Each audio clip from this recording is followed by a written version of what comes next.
ఈరోజు ఉదయాన్నే 6 గంటలకు స్టార్ట్ చేశాం. ఏసరాయవరంలో ఒక చెరువు దగ్గర ఎన్ఆర్జీఎస్ లేబరు అక్కడ పనిచేస్తుంటే అక్కడికి వెళ్ళాం. నిజంగా అక్కడ చూస్తే బాధేస్తుంది. అక్కడ చూసినప్పుడు పీజీ చేసిన వాళ్ళు, బీటెక్ చేసిన వాళ్ళు, నర్సింగ్ చేసిన వాళ్ళు ఉద్యోగాలు లేక ఎన్ఆర్జీఎస్ పనికి వస్తున్నారు. అది కూడా 300 రూపాయల కోసం. ఆ 300 రూపాయల్లో కూడా మరి ప్రభుత్వం ఏం చేస్తుందంటే మెటీరియల్ కాంపోనెంట్ అని, లేకపోతే మెజర్మెంట్ అని అది ఇది చెప్పి అక్కడ వచ్చిన వాళ్ళకన్నా ఎక్కువ పేర్లు రాసుకొని వాళ్ళతో మాట్లాడుకొని ఈ ప్రభుత్వం ఇంతవరకు వారికి పేమెంట్ కూడా చేయట్లేదు.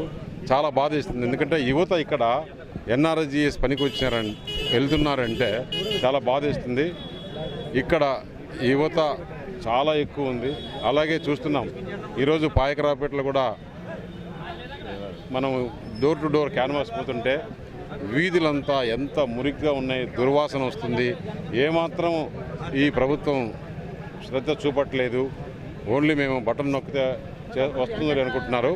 నేను చెప్తున్నా, రేపు ప్రతి ఒక్కరూ ఉద్యోగస్తులు కానీ, రైతాంగం కానీ, ఎన్ఆర్జీఎస్ పోయే కూలీలు కానీ, ఆశా వర్కర్లు కానీ, మున్సిపల్ వర్కర్లు కానీ, టీచర్స్ కానీ, ప్రజలు ఎవరు కూడా జగన్ బటన్ నొక్కి గొంతు కూడా నొక్కుతారని చెప్పి తెలియజేస్తుంది. ఎందుకంటే అంత కోపంగా ఉన్నారు ప్రజలు. ఈరోజు ఈ ప్రభుత్వం ఏమాత్రం ప్రజల మేలు కోరి ప్రజల ఆరోగ్యం చూసుకోవట్లేదు. వారికి కావాల్సింది ఒకటే, డబ్బు డబ్బు డబ్బు డబ్బు పిచ్చి పట్టి చేస్తున్నారు.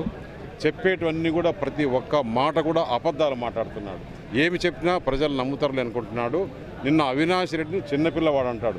10 సంవత్సరాల నుంచి నాతో పాటు పార్లమెంట్లో ఉన్నాడు అతను. కడప జిల్లా నుంచి నేను అక్కడి నుంచి చూస్తున్నా.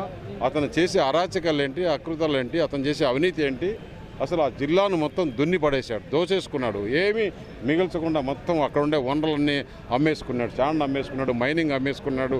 అక్కడ చేసే మొత్తం పులివెందుల డెవలప్మెంట్ అని చెప్పేసి అన్ని పనులు అతనే చేసి దోసేసుకుంటే అతను చిన్నపిల్లవాడు. ఆ ముఖ్యమంత్రి చెప్తున్నాడు నేను పేదవాడంట. ఆయన అఫిడవిట్ చూస్తే 1000 కోట్లు ఉంది. ఏంది అబద్ధాలు చెప్తే ప్రజలు నమ్ముతున్నారు అనుకుంటున్నాడు. రేపు జరగబోయే ఎలక్షన్స్లో జగన్మోహన్ రెడ్డిని ఇంటికి పంపించడం ఖాయం. రాజ్నాథ్ సింగ్ గారు చెప్పినట్లు, నిన్న పీయూష్ గోయల్ గారు చెప్పినట్లు జైలుకి పోవడం ఖాయం.